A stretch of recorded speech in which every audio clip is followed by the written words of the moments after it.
بسم اللہ الرحمن الرحیم۔ السلام علیکم۔ اس نے کچھ بھی نہ کہا، اس کا گھوڑا وہیں کہیں آوارہ پھر رہا تھا۔ خالد نے اپنے سواروں سے کہا کہ ایکدر کے گھوڑے کو پکڑ لائیں۔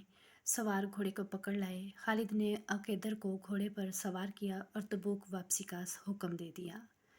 تبوک پہنچ کر خالد نے عقیدر بن مالک کو رسول اکرم صلی اللہ علیہ وسلم کے حضور پیش کیا۔ آپ نے اس کے آگے اپنی شرطیں رکھیں، لیکن ایسی شرط کا اشارہ تک نہ کیا کہ وہ اسلام قبول کر لے۔ اس کے ساتھ مہمانوں جیسا سلوک کیا گیا، اس پر کوئی خوف طاری نہ کیا گیا۔ اسے یہی ایک شرط بہت اچھی لگی کہ مسلمان اس کی حفاظت کریں گے۔ اس نے جزیہ دینے کی شرط مان لی اور دوستی کا معاہدہ کر لیا۔ بے شک صرف مسلمان ہیں جو میری مدد کر پہنچ سکتے ہیں۔ معاہدہ کر کے اس نے کہا تھا۔ جب عقیدر بن مالک نے بھی دوستی کا معاہدہ کر کے مسلمانوں کو جزیہ دینا قبول کر لیا تو کئی اور چھوٹے چھوٹے قبیلوں کے سردار تبوک میں رسول کریم صلی اللہ علیہ وسلم کے پاس آ گئے اور اطاعت قبول کر لی۔ اس طرح دور دور تک کے علاقے مسلمانوں کے زیر اثر آ گئے اور تمام قبائلی مسلمانوں کے اتحادی بن گئے۔ ان میں متعدد قبائل نے اسلام قبول کر لیا۔ اب رومیوں سے جنگ کی ضرورت نہیں رہی تھی۔ ان کی پیش قدمی کا رستہ رک گیا تھا، بلکہ ہر کے لیے خطرہ پیدا ہو گیا تھا کہ وہ مسلمانوں سے ٹکر لینے کو آگے بڑھا تو راستے کے تمام قبائل اسے اپنے علاقے میں ہی ختم کر دیں گے۔ رسول اکرم صلی اللہ علیہ وسلم نے مجاہدین کے لشکر کو مدینہ کو واپسی کا حکم دے دیا۔ یہ لشکر دسمبر 630 میں مدینہ پہنچ گیا۔ اسلام عقیدے کے لحاظ سے اور عسکری لحاظ سے بھی ایک ایسی طاقت بن چکا تھا کہ رسول کریم صلی اللہ علیہ وسلم کے بھیجے ہوئے ایلچی کہیں بھی چلے جاتے، انہیں شاہی مہمان سمجھا جاتا اور ان کا پیغام احترام سے سنا جاتا۔ رسول کریم صلی اللہ علیہ وسلم نے دور دراز کے قبیلوں اور چھوٹی بڑی حکومتوں کو قبول اسلام کے دعوت نامے بھیجنے شروع کر دیے۔ ان میں بعض سردار سرکش، خودسر اور کم فہم تھے۔ ان کی طرف رسول کریم صلی اللہ علیہ وسلم کا پیغام اس قسم کا ہوتا تھا کہ قبول اسلام کے بجائے اگر وہ اپنی جنگی طاقت آزمانا چاہتے ہیں تو آزما لیں، اور یہ سوچ لیں کہ شکست کی صورت میں انہیں مسلمانوں کا مکمل طور پر مطیع ہونا پڑے گا اور ان کی کوئی شرط قبول نہیں کی جائے گی۔ رسول کریم صلی اللہ علیہ وسلم نے ایسی ایک مہم خالد بن ولید کی زیر کمان یمن کے شمال میں نجران بھیجی۔ وہاں قبیلہ بنو حارثہ بن کعب آباد تھا۔ ان لوگوں نے رسول کریم صلی اللہ علیہ وسلم کے پیغام کا مذاق اڑایا تھا۔ خالد مجاہدین کے ایک سوار دستے کو، جس کی تعداد 400 تھی، ساتھ لے کر جولائی 631 میں یمن کو روانہ ہوئے۔ مشہور مورخ ابن ہشام نے لکھا ہے کہ رسول اللہ نے خالد سے کہا کہ انہیں حملے کے لیے نہیں بھیجا جا رہا، بلکہ وہ پیغام لے کر جا رہے ہیں۔ چونکہ بنو حارثہ سرکش ذہنیت کی وجہ سے کسی خوش فہمی میں مبتلا ہیں، اس لیے خالد انہیں 3 بار کہیں کہ وہ اسلام قبول کر لیں۔ اگر وہ سرکشی سے باز نہ آئیں اور خون ریزی پسند کریں تو انہیں خون ریزی کے لیے للکارا جائے۔ خالد جس جارحانہ انداز سے وہاں پہنچے اور جس انداز سے انہوں نے بنو حارثہ بن کعب کو اسلام قبول کی دعوت دی، اس نے اس مطلوبہ اثر دکھایا۔ اس قبیلے نے بلا حیل و حجت اسلام قبول کر لیا۔ خالد واپس آنے کے بجائے وہیں رکے رہے اور انہیں اسلام کے اصول اور ارکان سمجھاتے رہے۔ خالد بن ولید، جنہیں تاریخ نے فن حرب و ضرب کا ماہر اور صف اول کا سالار تسلیم کیا ہے، نجران میں 6 مہینے مبلغ اور معلم بنے رہے۔ انہوں نے جب دیکھا کہ اسلام ان لوگوں کے دلوں میں اتر گیا ہے تو خالد جنوری 632 میں واپس آ گئے۔ ان کے ساتھ بنو حارثہ کے چند ایک سرکردہ افراد تھے جنہوں نے رسول کریم کے دست مبارک پر بیعت کی۔ رسول خدا نے ان میں سے ایک کو امیر مقرر کیا۔ اسلام کے دشمنوں نے جب دیکھا کہ مسلمانوں کو میدان جنگ میں شکست دینا ممکن نہیں رہا اور یہ بھی دیکھا کہ اسلام لوگوں کے دلوں میں اتر گیا ہے، تو انہوں نے اسلام کو نقصان پہنچانے کا ایک اور طریقہ اختیار کیا۔ یہ تھا کہ رسالت اور نبوت کا دعویٰ۔ متعدد افراد نے نبوت کا دعویٰ کیا، جن میں بنی اسد کا طلحہ بن حنیفہ کا مسلیمہ اور یمن کا اسود انصا خاص طور پر قابل ذکر ہیں۔ اس کا نام عقیلہ بن کعب تھا، کیونکہ اس کا رنگ کالا تھا، اس لیے وہ اسود کے نام سے مشہور ہوا۔ اسود عربی میں کالے کو کہتے ہیں۔ وہ یمن کے مغربی علاقے کے ایک قبیلے انس کا سردار تھا، اس لیے اسے اسد الانسی کہتے تھے۔ تاریخ میں اس کا یہی نام آیا ہے۔ وہ عبادت گاہ کا کاہن بھی رہ چکا تھا۔ بالکل سیاہ رنگت کے باوجود اس میں ایسی کشش تھی کہ لوگ اس کے ہلکے سے اشارے کو بھی سر قبول کر لیتے تھے۔ اس میں مقناطیس جیسی قوت تھی کہ عورتیں اس کے کالے چہرے کو ناپسند کرنے کے بجائے اس کے قریب ہونے کی کوشش کرتی تھیں۔ اس نے یہ پراسراریت عبادت گاہ میں حاصل کی تھی۔ کاہن کو لوگ دیوتاؤں کا منظور نظر اور ایلچی سمجھتے تھے۔ اس علاقے کے زیادہ تر لوگوں نے اسلام قبول کر لیا تھا۔ اسود کے اپنے قبیلے میں اسلام داخل ہو چکا تھا، لیکن اسود نے ان کے خلاف کبھی کوئی بات نہیں کی تھی، جیسے ان لوگوں کے ساتھ اس کا کوئی تعلق ہی نہ ہو۔ بعض مورخین نے لکھا ہے کہ وہ خود بھی مسلمان ہو گیا تھا۔ اس وقت یمن کا حکمران بازان نام کا ایک ایرانی تھا۔ ایران کا شہنشاہ خسرو پرویز کسریٰ تھا۔ رسول کریم صلی اللہ علیہ وسلم نے دور کے ملکوں کے جن بادشاہوں کو قبول اسلام کے خطوط لکھے تھے، ان میں شہنشاہ ایران بھی تھا۔ اسے خط دینے کے لیے رسول اللہ صلی اللہ علیہ وسلم نے عبداللہ بن حذافہ کو بھیجا تھا۔ عبداللہ نے خسرو پرویز کے دربار میں اسے خط دیا۔ اس نے خط کسی اور کو دیکھ کر کہا اسے اس کا ترجمہ سنایا جائے۔ اسے جب خط اس کی زبان میں سنایا گیا تو وہ آگ بگولا ہو گیا۔ اس نے غصے سے باولا ہو کر خط کو بری طرح پھاڑ کر اس کے پرزے پھینک دیے اور عبداللہ بن حذافہ کو دربار سے نکال دیا۔ عبداللہ اتنی دور کی مسافت سے آئے اور رسول اللہ صلی اللہ علیہ وسلم کے حضور بتایا کہ پائے شہنشاہ ایران نے خط پھاڑ دیا ہے۔ خسرو پرویز کا غصہ خط پھاڑنے سے ٹھنڈا نہیں ہوا تھا۔ یمن پر ایران کی حکمرانی تھی اور بازان وہاں کا گورنر تھا۔ شہنشاہ ایران نے اپنے گورنر بازان کو خط بھیجا کہ حجاز میں محمد نام کا ایک آدمی ہے جس نے نبوت کا دعویٰ کر رکھا ہے۔ اس نے لکھا ہے کہ رسول کریم صلی اللہ علیہ وسلم کو زندہ پکڑ کر یا آپ صلی اللہ علیہ وسلم کا سر کاٹ کر اس کے دربار میں پیش کیا جائے۔ بازان نے یہ خط جب اپنے 2 آدمیوں کو دے کر مدینہ بھیج دیا۔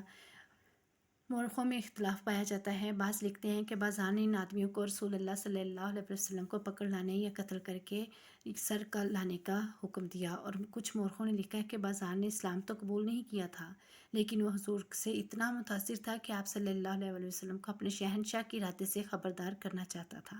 بہرحال مورخ اس واقعے پر متفق ہیں کہ بازان کے بھیجے ہوئے 2 آدمی رسول اللہ صلی اللہ علیہ وسلم کے ہاں گئے تھے، اور خسرو پرویز نے جو خط بازان کو لکھا تھا وہ آپ صلی اللہ علیہ وسلم کے حضور پیش کیا تھا۔ رسول خدا صلی اللہ علیہ وسلم نے خط دیکھا اور آپ نے مسکرا کر کہا، شہنشاہ ایران گزشتہ رات اپنے بیٹے شیرویہ کے ہاتھوں صد اللہ قتل ہو گیا ہے اور آج صبح سے ایران کا شہنشاہ شرویہ ہے۔ گزشتہ رات کے قتل کی خبر مدینہ میں اتنی جلدی کیسے پہنچ گئی؟ بازان کے ایک آدمی نے پوچھا اور کہنے لگا، کیا یہ ہمارے شہنشاہ کی توہین نہیں کہ یہ غلط خبر پھیلا دی جائے کہ اسے اس کے بیٹے نے قتل کر دیا ہے؟ مجھے میرے اللہ نے بتایا ہے۔ رسول کریم صلی اللہ علیہ وسلم نے کہا، جاؤ بازان کو بتا دو کہ اس کا شہنشاہ خسرو نہیں شیرویہ ہے۔ رسول خدا صلی اللہ علیہ وسلم کو یہ خبر بذریعہ الہام ملی تھی۔ بازان کے آدمی واپس گئے اور اسے بتایا کہ رسول اللہ نے کہا ہے۔ 3-4 دنوں بعد بازان کو اپنے نئے شہنشاہ شیرویہ کا خط ملا۔ اس میں تحریر تھا کہ خسرو پرویز کو فلاں رات ختم کر دیا گیا ہے۔ یہ وہی رات تھی جو حضور صلی اللہ علیہ وسلم نے بتائی تھی۔ کچھ دنوں بعد بازان کو رسول کریم کا خط ملا کہ وہ اسلام قبول کر لیں۔ بازان پہلے ہی آپ سے متاثر تھا، الہام نے اسے اور زیادہ متاثر کیا۔ رسول کریم صلی اللہ علیہ وسلم نے اسے یہ بھی لکھا تھا کہ اسلام قبول کر لینے کی صورت میں وہ بدستور یمن کا حاکم رہے گا اور اس کی حکمرانی کا تحفظ مسلمانوں کی ذمہ داری ہوگی۔ بازان نے اسلام قبول کر لیا اور وہ حاکم یمن رہا۔ تھوڑے ہی عرصے بعد فوت ہو گیا۔ رسول اکرم نے یمن کو کئی حصوں میں تقسیم کر دیا اور ہر حصے کا الگ حاکم مقرر کیا۔ بازان کا بیٹا جس کا نام شہر تھا، رسول کریم صلی اللہ علیہ وسلم نے اسے صنعا اور اس کے گرد و نواح کے علاقے کا حاکم بنایا۔ یہ خبر اڑی تھی کہ اسود انسنا یمن کے علاقہ مزہج میں چلا گیا ہے اور ایک غار میں رہتا ہے جس کا نام خبان ہے۔ اچانک یہ خبر ہوا کی طرح سارے یمن میں پھیل گئی کہ اسود غار سے نکل آیا اور اسے خدا نے نبوت عطا کی ہے اور اب وہ اسود انسا نہیں، رحمان الیمین ہے۔ خبر سنانے والے کسی شک کا اظہار نہیں کرتے تھے، بلکہ وہ مصدقہ خبر سناتے تھے کہ اسود کو نبوت مل کی ہے۔ انہوں نے اسے نبی تسلیم کر لیا تھا۔ جا کر دیکھو، خبر سنانے والے کہتے پھرتے تھے، مذہب جا کر دیکھو، رحمان الیمین مردوں کو زندہ کرتا ہے، آگ کے شعلوں کو پھول بنا دیتا ہے۔ چلو لوگو چلو، اپنی روح کی نجات کے لیے چلو۔ جن لوگوں نے اسلام قبول کر لیا تھا وہ بھی مذہب کو اٹھ دوڑے۔ اسود تھے کہ دیوتاؤں نے اسے کوئی پراسرار طاقت دے رکھی ہے۔ اب اس نے نبوت کا دعویٰ کیا تو لوگوں نے فوراً اس دعویٰ کو تسلیم کر لیا۔ غار خبان کے سامنے ہر لمحہ لوگوں کا ہجوم رہنے لگا۔ وہ اسود کی ایک جھلک دیکھنے کے لیے بےتاب رہتے تھے۔ وہ دن کو تھوڑے سے وقت کے لیے باہر نکلتا تھا اور غار کے قریب ایک اونچی جگہ کھڑے ہو کر لوگوں کو قرآن کی آیات کی طرز کے جملے سناتا اور کہتا تھا کہ اس کے پاس ایک فرشتہ آتا ہے جو اسے ہر روز خدا کی طرف سے ایک آیت اور راز کی 1-2 باتیں بتا جاتا ہے۔ وہ لوگوں کو اپنے معجزے بھی دکھایا کرتا تھا، مثلاً چلتی ہوئی مشعل اپنے منہ میں ڈال لیا کرتا، اور جب مشعل اس کے منہ سے نکلتی تو وہ چل رہی ہوتی تھی۔ اس نے ایک لڑکی کو ہوا میں معلق کر کے بھی دکھایا۔ ایسے ہی چند اور شعبے تھے جو وہ لوگوں کو دکھاتا تھا، اور وہ لوگ انہیں معجزے کہتے تھے۔ ایک تو وہ چرب زبان تھا، دوسرے وہ خوش الحان تھا، اس کے بولنے کا انداز پرکشش تھا۔ اس نے یمن والوں کو یہ نعرہ دے کر یمن والوں کو دے دیا، ان کے دل مول لیے تھے۔ یمنی بڑی لمبی مدت سے ایرانیوں کے زیر نگی چلے آ رہے تھے۔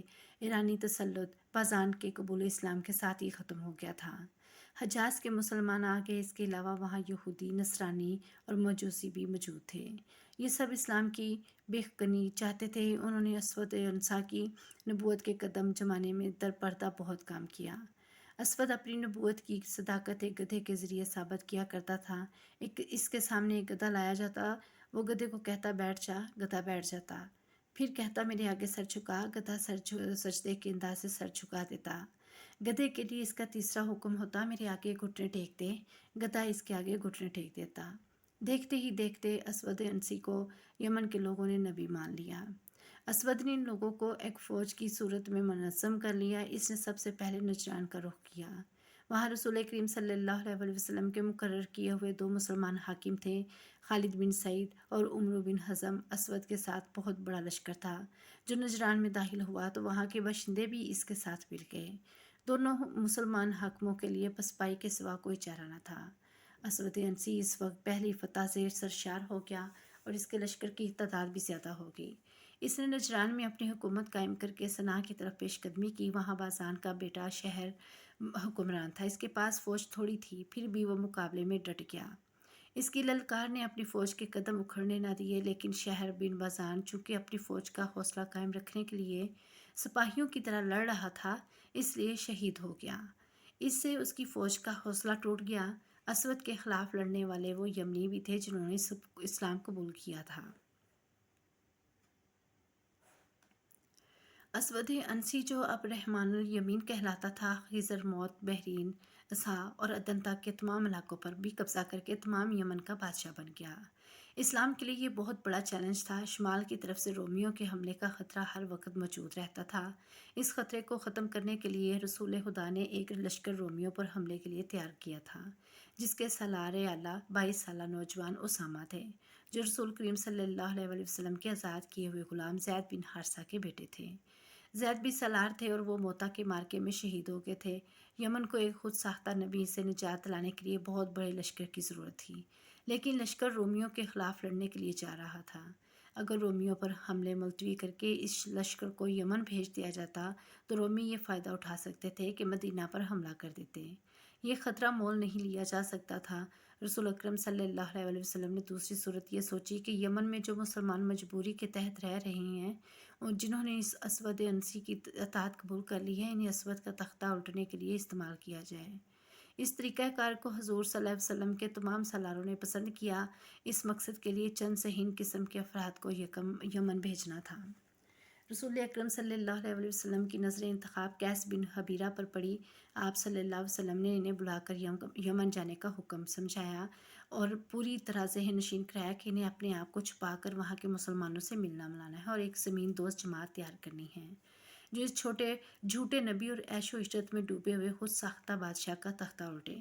آپ نے قیس بن حبیرہ سے یہ بھی کہا کہ وہ مدینہ سے اپنی روانگی کو بھی خفیہ رکھیں اور یمن تک اس طرح پہنچے کہ انہیں کوئی دیکھ نہ سکے۔